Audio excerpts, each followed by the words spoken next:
Guten Morgen. Besonderen guten Morgen für euch, ihr jungen Leute. Toll, dass ihr hier seid. Nach so kurzen Nächten. Ne?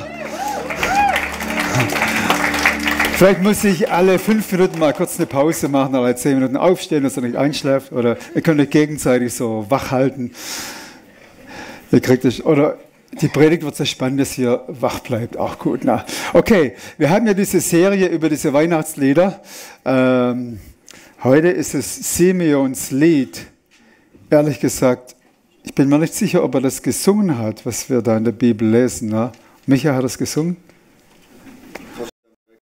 Micha ist immer so gut informiert, ne? Er ist auch historisch so bewandert. Ne? Ich habe gedacht, okay, wir wissen es nicht, ne? Aber auf jeden Fall den Text kennen wir, der da steht. Und dann habe ich mir überlegt bei der Vorbereitung, warum reden wir heute 30 Minuten über ein Thema, was 2000 Jahre alt ist, wo irgendein alter Mann, der mal in den Tempel kam, da irgendwo die Hände hochgehalten hat und was gesagt hat. Hat es eine Relevanz für uns heute?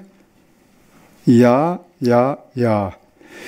Ich glaube, wenn wir das in uns aufnehmen und als Lebensstil mit praktizieren, wie Simeon gelebt hat, wird die Welt in einem Jahr anders aussehen. Bin ich überzeugt.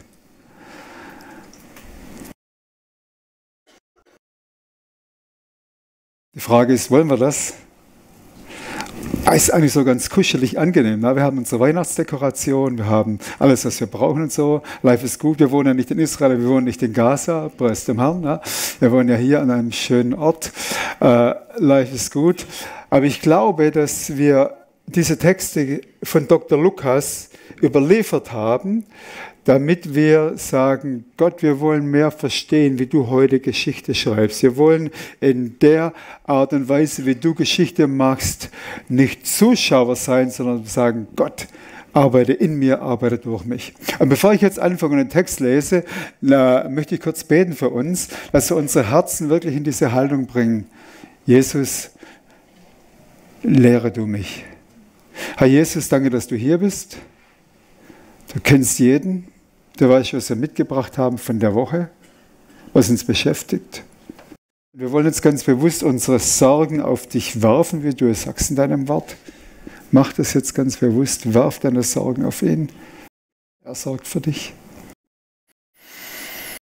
Wir wollen uns demütigen unter die mächtige Hand, deine Hand. Wir wollen anerkennen, dass du der Gott der Lösungen bist. Wir suchen den Gott, der die Lösungen hat, mehr als die Lösungen, die wir brauchen. Dass wir noch kurz stille sein, wo jeder von uns sagen kann, Gott, hier bin ich. Gib du mir heute das mit, was für mich wichtig ist für diese Woche.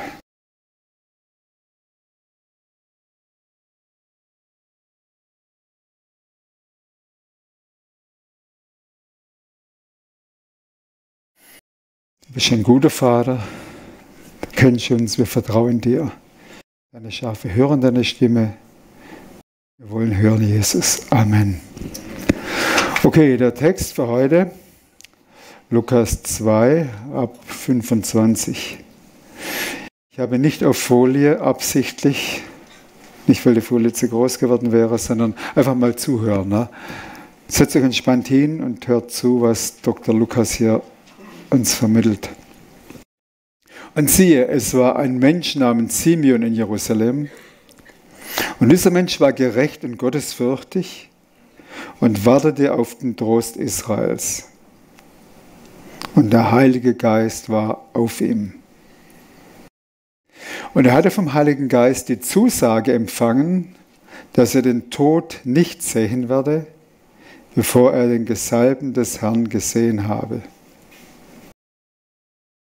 Und er kam auf Antrieb des Geistes in den Tempel, und als die Eltern das Kind Jesus hereinbrachten, um für ihn zu tun, was der Brauch des Gesetzes verlangte, dann nahm Simeon es auf seine Arme, lobte Gott und sprach, nun Herr, lässt du deinen Knecht in Frieden nach deinem Wort.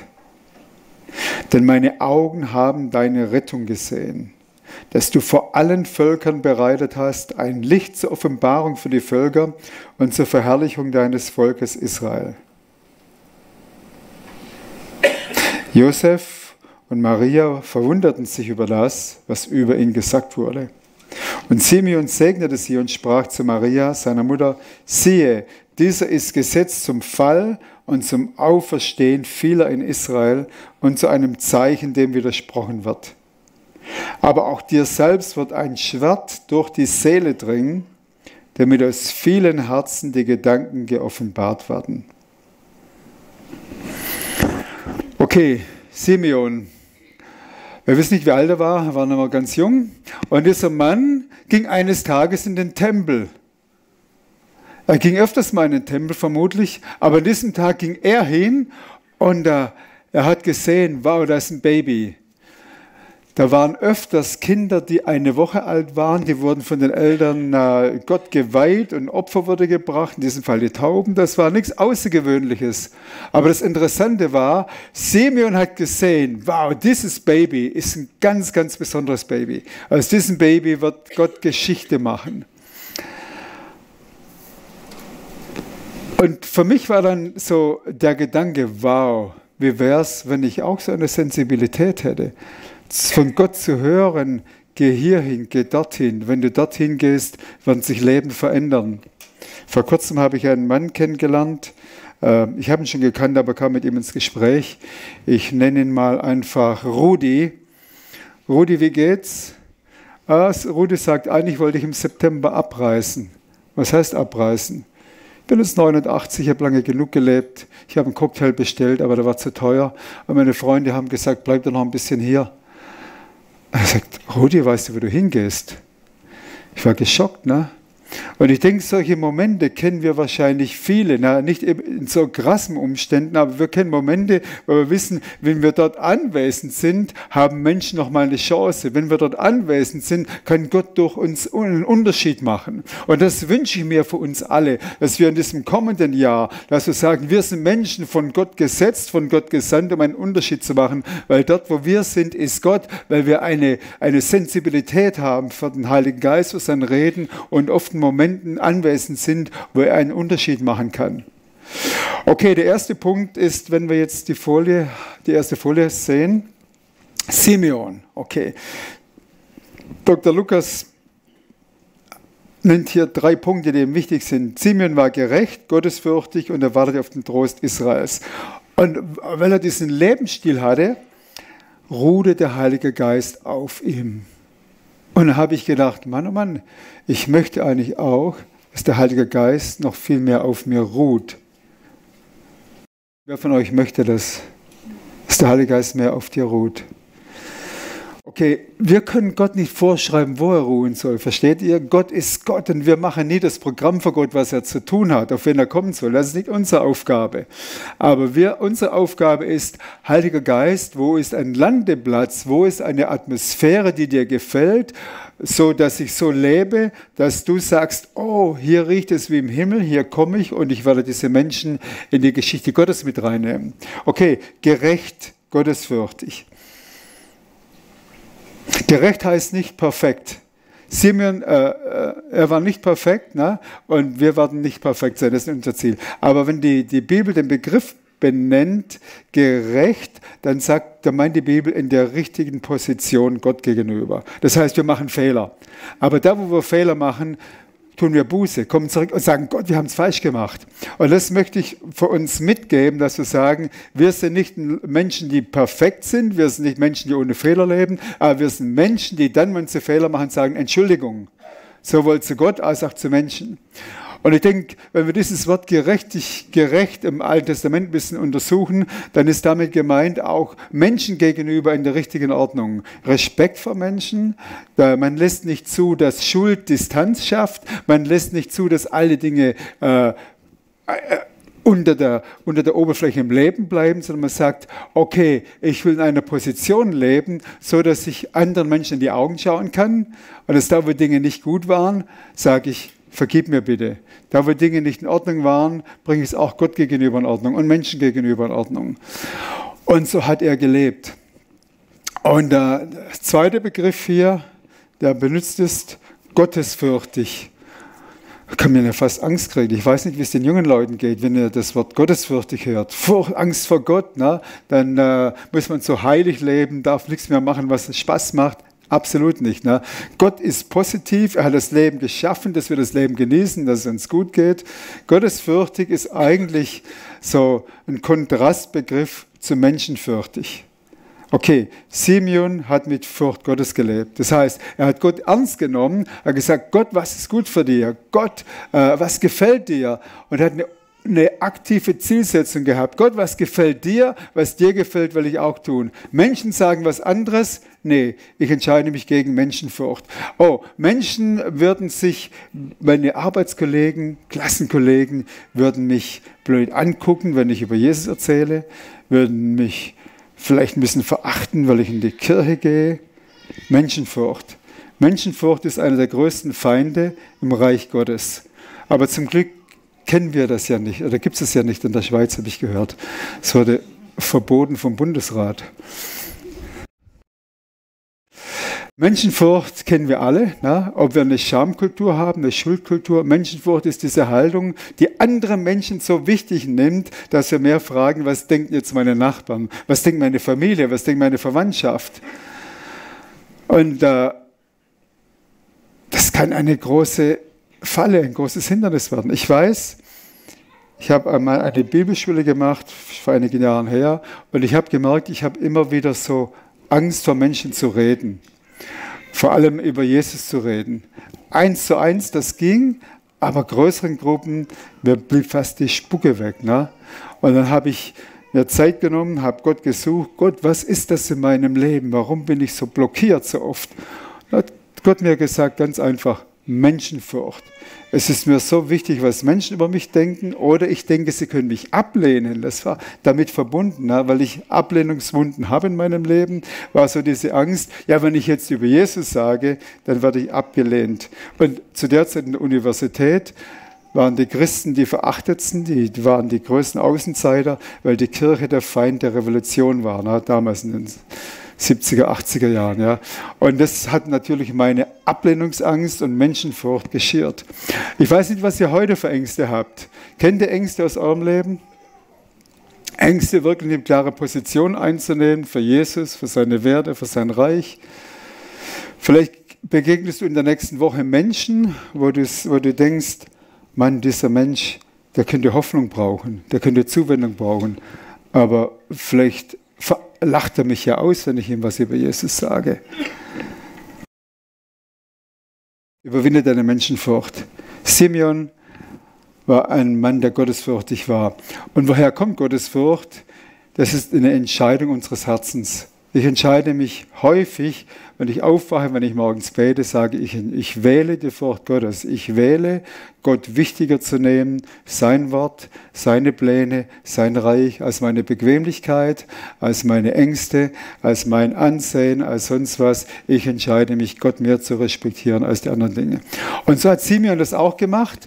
Und dem Heiligen Geist gefällt diese Haltung. Der Heilige Geist, der im Himmel ist, sagt, wow, da ist ein Mensch, der das will, was wir im Himmel auch wollen. Da ist ein Mensch, der Gott respektieren will. Da ist ein Mensch, der will, dass Jesus bekannt und berühmt gemacht wird. Sagt der Heilige Geist, das werde ich bestätigen, dahin werde ich kommen. Und das Resultat, das dritte noch, er wartete auf den Trost Israels. Und der Trost Israel ist nicht einfach, dass die Israeliten gewartet haben damals, irgendwann wird es uns besser gehen. Er hat die Bibel gekannt. Er wusste Jesaja 40, tröstet mein Volk.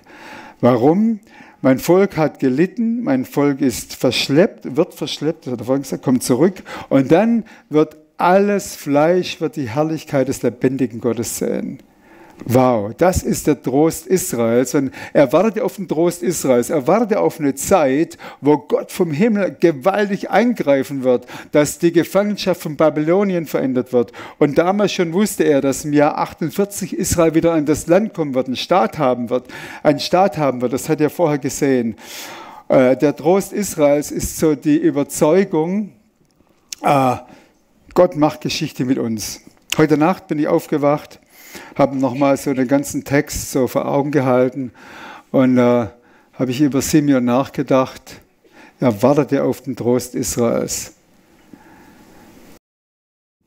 Er wusste, dass David von Gott eingesetzt war als König. Und er wusste, dass David die Verheißung hatte, eines Tages wird einer deiner Nachkommen hier ein gewaltiges Reich haben. Und mir stand die Situation vor Augen, als David ein Zelt gebaut hat in Jerusalem. Und man redet ja heute in frommen Kreisen manchmal über die Wiederherstellung der Hütte Davids und was weiß ich, was man alles damit verbindet. Aber lass uns mal in die Geschichte reingehen, die Hütte Davids. Und Simeon wusste Bescheid über die Hütte Davids. Das war eine Hütte, ein Zelt, das David aufgebaut hat in Jerusalem. Zur gleichen Zeit gab es ein anderes Zelt in Siloa, 50 Kilometer weiter im Norden. Und in Siloa, da waren die Priester morgens pünktlich aufgestanden, sie haben die Opfer gebracht, sie haben ihre ganze Rituale abgewickelt. Aber was war nicht in Siloa? Die Bundeslade. Gottes Gegenwart war nicht dort. Aber wir haben alles richtig gemacht. Wir sind aufgestanden, wir haben die ganze Action gemacht, wir waren pünktlich, wir haben die Rituale eingehalten.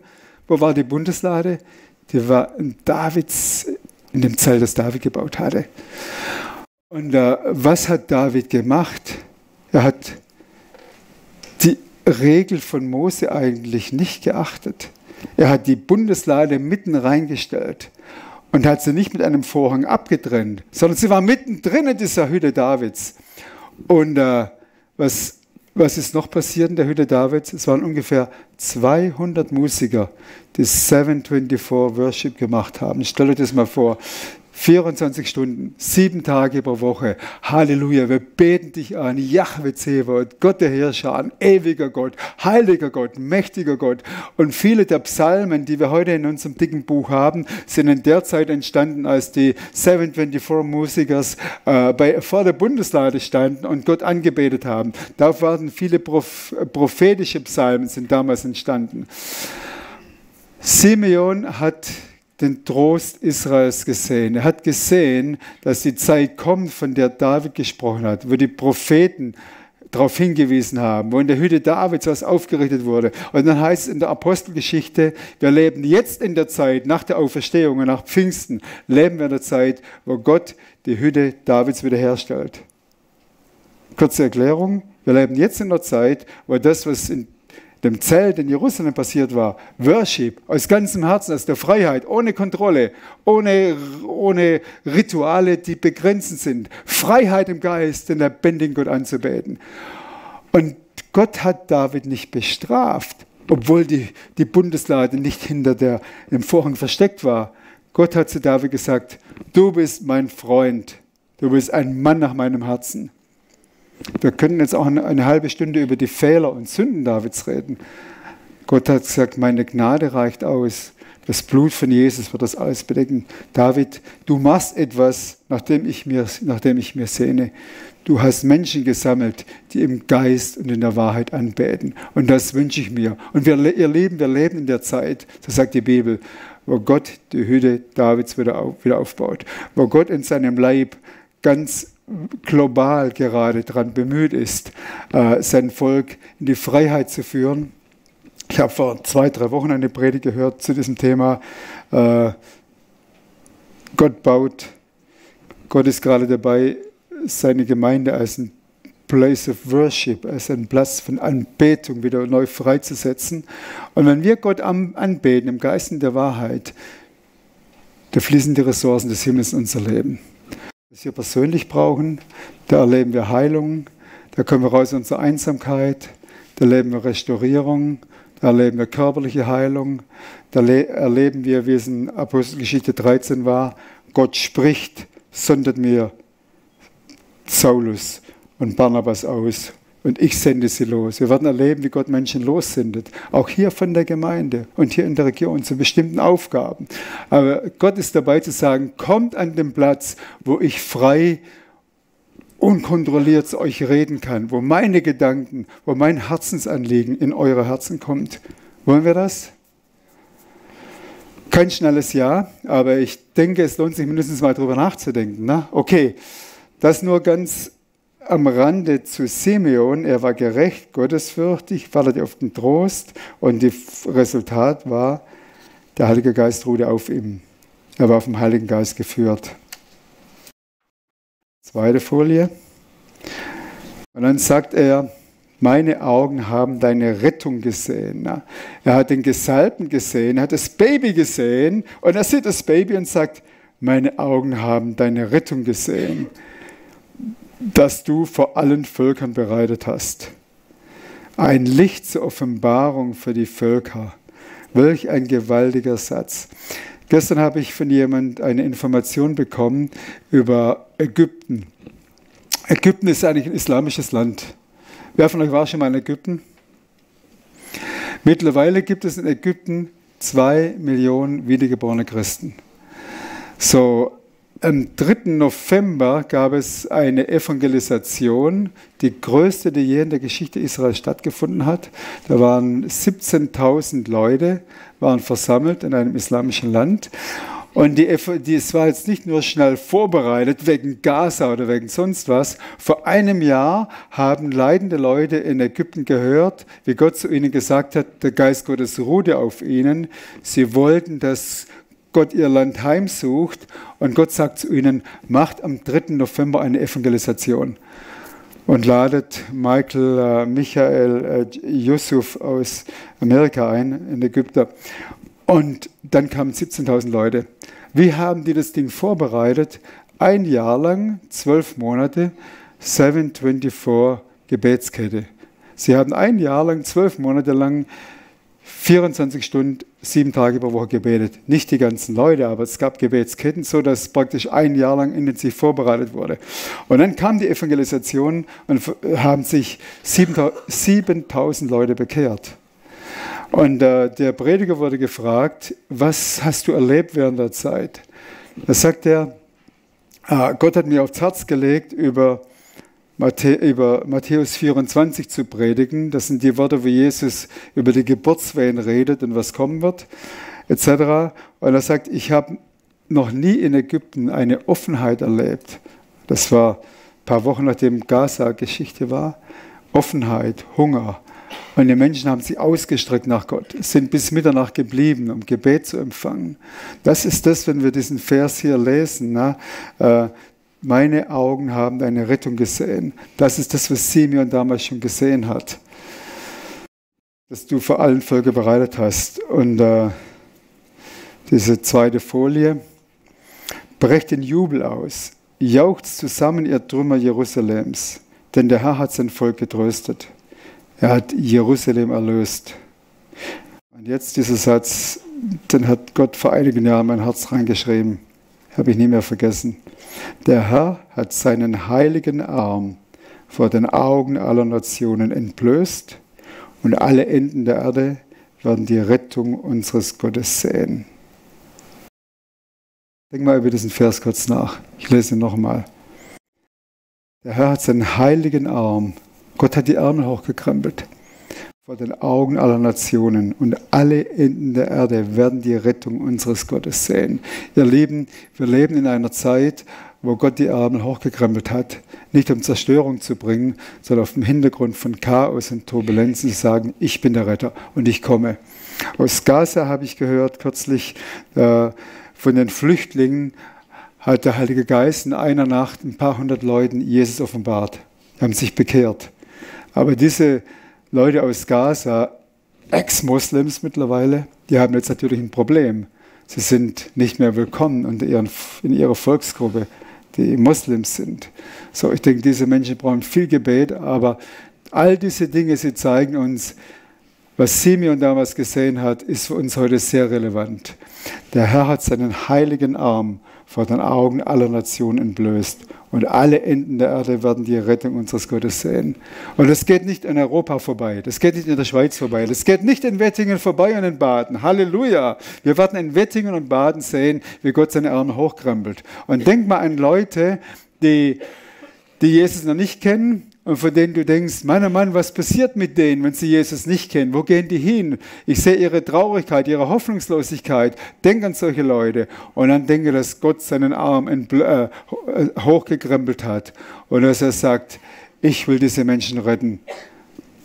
Der Heilige Geist ruht auf dir, wenn du dich für Gott zur Verfügung stellst. Und dann wird Gott dich zu den Menschen schicken, die offen sind, die hungrig sind, die vorbereitet sind. Nächste Folie. Und da geht es dann um Israel. Er sagt, ich werde dich ein Licht zur Offenbarung für die Völker und ein Licht zur Verherrlichung deines Volkes Israel. Man kann politisch über Israel dies und jenes denken. Gott hat mit Abraham einen Bund gemacht. Er hat gesagt, Abraham, dieses Land gehört dir. Du bist mein Freund. Abraham, durch dich werde ich die Nationen segnen. Wisst ihr, warum wir hier gesegnet sind? Wegen Abraham. Wir sind Abrahams Nachkommen. Galater 3, ne? Galater 3 und 4. Wir sind die Kinder Abrahams. Das heißt, weil Abraham Gott gehorsam war, weil Abraham Gott gehorcht hat, weil Abraham auch sich nicht zurückgescheut hat, Isaac auf den Altar zu legen, hat Gott gesagt zu Abraham, und jetzt sehe ich, dass du wirklich mich mehr fürchtest und mich ernster nimmst als dein eigenes Leben. Aus dir werde ich ein starkes Volk machen. Ich werde dir Autorität geben über deine Feinde. Und was wir heute hier haben, dass wir als Gemeinde hier sind, dass wir Bibel haben, dass wir Wort Gottes haben, dass wir Jesus anbeten können. Woher kommt das? Von Abraham. Der Segen Abrahams ist schon lange vor uns in die Schweiz geflossen. Ist es nicht wunderbar? Warum ist die Schweiz gesegnet? Wegen dem Segen Abrahams. Und deshalb ist es wichtig, dass wir das biblische Denken hier ernst nehmen und verstehen, Israel ist wie ein Olivenbaum und wir sind reingepfropft. Und Gott hat seine Geschichte mit Israel noch nicht zum Ende. Egal, wie die Politik heute Fehler macht. Israelische Politik ist keine perfekte Politik. Das ist nicht Gottes Thema. Aber Gottes Thema ist Römer 9 bis 11, ganz Israel wird gerettet werden. Der Tag wird kommen, wenn die Menge derer aus den Nationen sich zu Jesus hinbekehrt haben, wird auch von Israel der Vorhang weggenommen werden. Und der große Teil von Volk Israel wird sich zu Jesus hinbekehren, wird sagen, sorry, Messias, dass wir dich umgebracht haben. Messias, wir anerkennen dich als unseren König. Der Text dazu, Jeremia 32. Siehe, ich will sie sammeln aus allen Ländern, wohin ich sie in meinem Zorn und Grimm, in meiner großen Entrüstung verstoßen habe. Und ich werde sie wieder an diesen Ort zurückführen und sie sicher wohnen lassen. Und sie sollen mein Volk sein, ich will ihr Gott sein. Ich will ihnen ein Herz und einen Wandel geben, dass sie mich allezeit fürchten, ihnen selbst zum Besten und ihren Kindern nach ihnen. Und ich will einen ewigen Bund mit ihnen schließen, dass ich nicht ablassen will, ihnen wohlzutun. Ich werde die Furcht vor mir in ihr Herz geben, damit sie nicht mehr vor mir abweichen und damit ich mich über sie freuen kann, ihnen wohlzutun. Ich werde sie einpflanzen in dieses Land in Wahrheit, mit meinem ganzen Herzen, mit meiner ganzen Seele.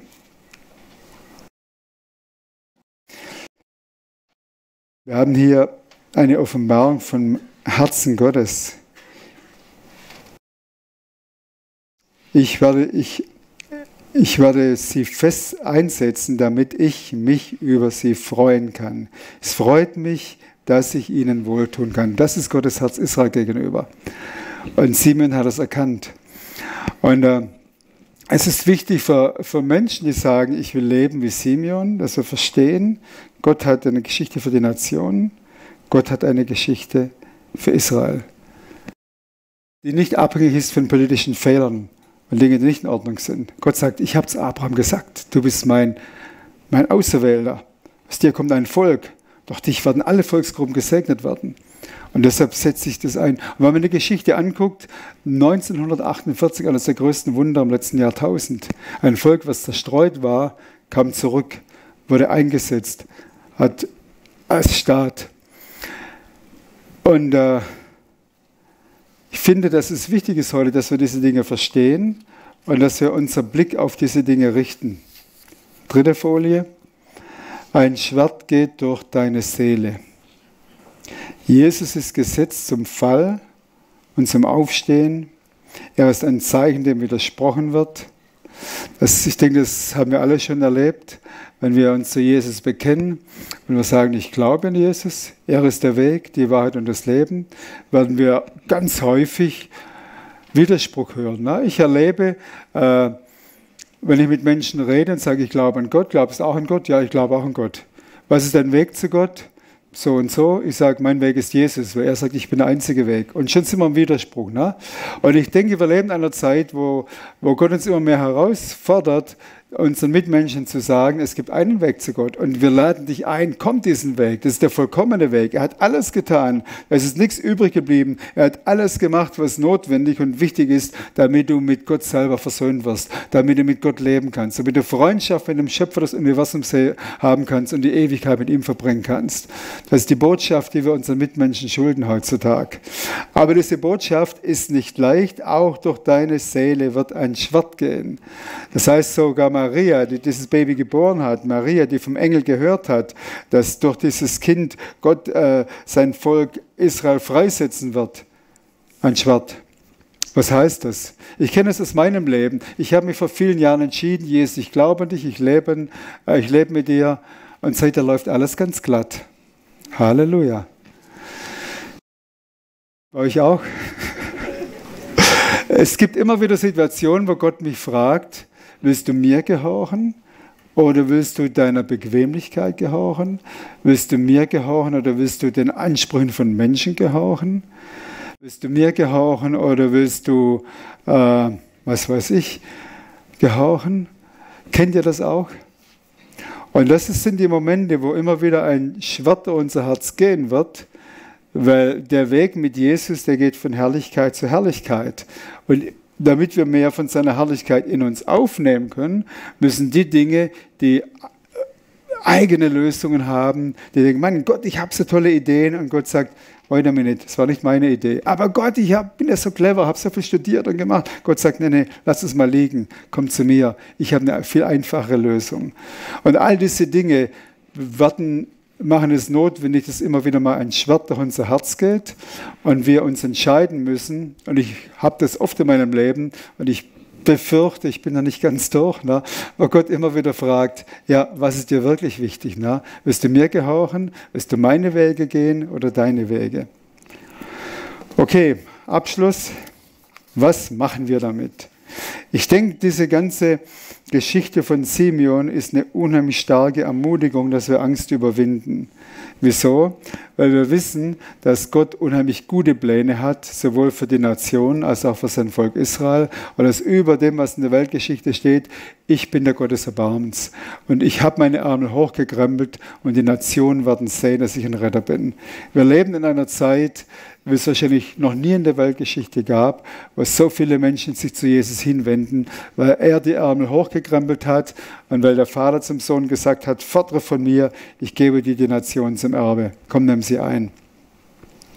Was machen wir damit? Wir überwinden die Angst, wir kommen zu Frieden mit Gott, weil wir auf seine Pläne uns fokussieren und wir lassen das Schwert wirken. Wem gehört mein Leben? Nichts kann mich aus seiner Liebe trennen. Wenn wir uns dessen bewusst sind, dass mein Leben ist nicht mein Leben und die Entscheidung, die ich fälle, die mache ich in Abhängigkeit von ihm, dann sagt er, du bist in meiner Hand. Nichts und niemand kann dich aus meiner Hand rausreißen.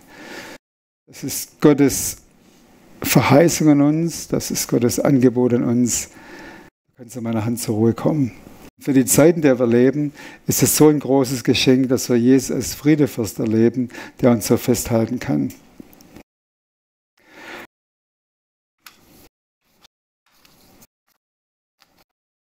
Dritter Advent 2023. Simeon.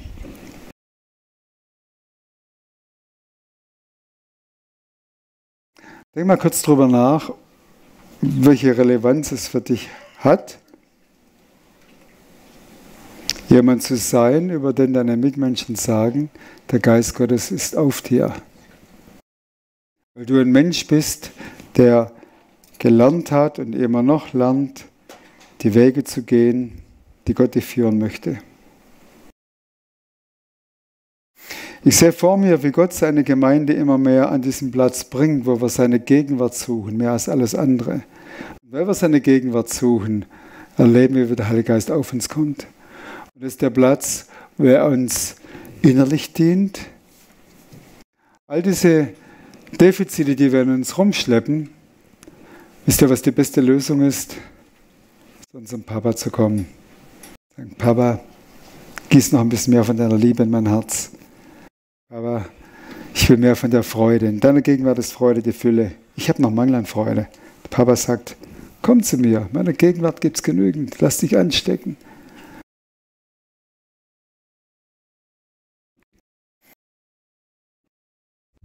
Welchen Sinn hat mein Leben, Gott? Gott sagt, ich habe eine Berufung, eine Bestimmung für dich. Um wirklich erfüllt zu sein mit einer Bestimmung, komm zu mir. Okay, ich möchte noch zum Schluss für uns beten, dass der Heilige Geist uns immer mehr lehrt, in diesen Lebensstil des Simeon reinzukommen. Und ich freue mich schon auf die Früchte, die wir im Laufe des Jahres dann sehen werden davon.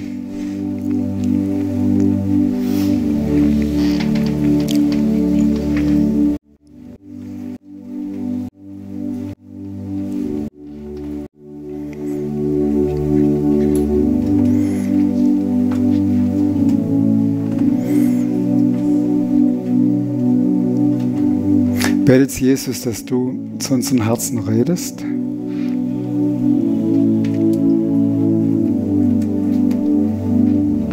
Dass da, wo wir Widerstände haben, dass du uns Gnade gibst, dass wir unser ganzes Leben in deine Hände legen können.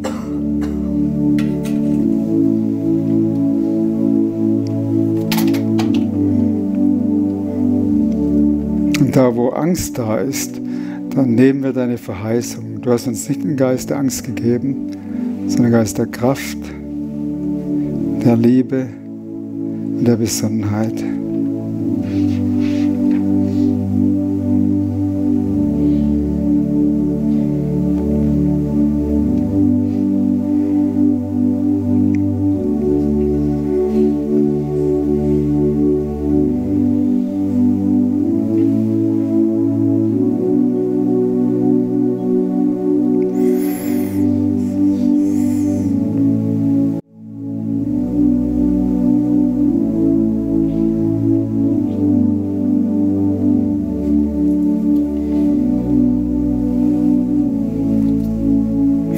Vater, ich bete für die, die dich nicht als Vater kennen, dass sie bei dir erleben, dass sie bei dir zu Hause sind.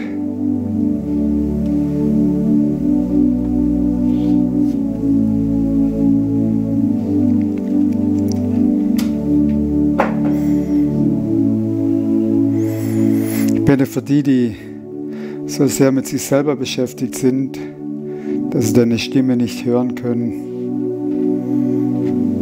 Vater, bring sie zu einem Ort des Friedens.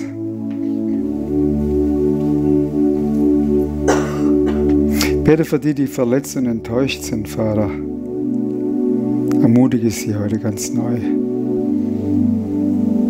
Öffne die Augen ihres Herzens, dass sie deine ausgestreckte Hand sehen können.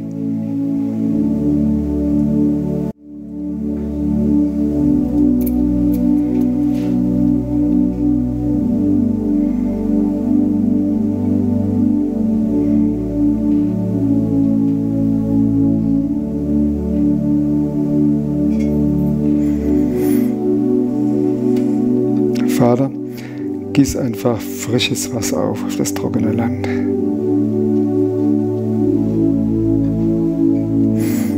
Danke, dass du keinen von uns verdammst, keinen verurteilst.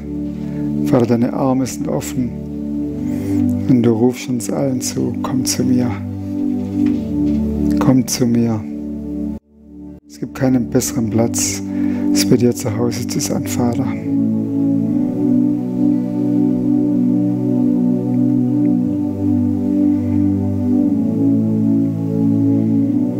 Und was immer uns zurückhält, zu dir nach Hause zu kommen, wir rufen den Namen Jesus aus, der all diese Dinge ans Kreuz getragen hat. Und ich spreche dir zu, du bist frei.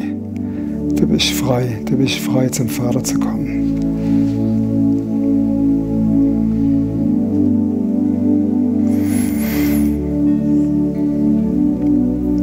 Und so wie Simeon deine Stimme gehört hat, gesagt, heute geh in den Tempel, so bitte ich dich für uns alle, dass wir eine neue Sensibilität bekommen, auf die Impulse des Heiligen Geistes zu hören und zu gehorchen.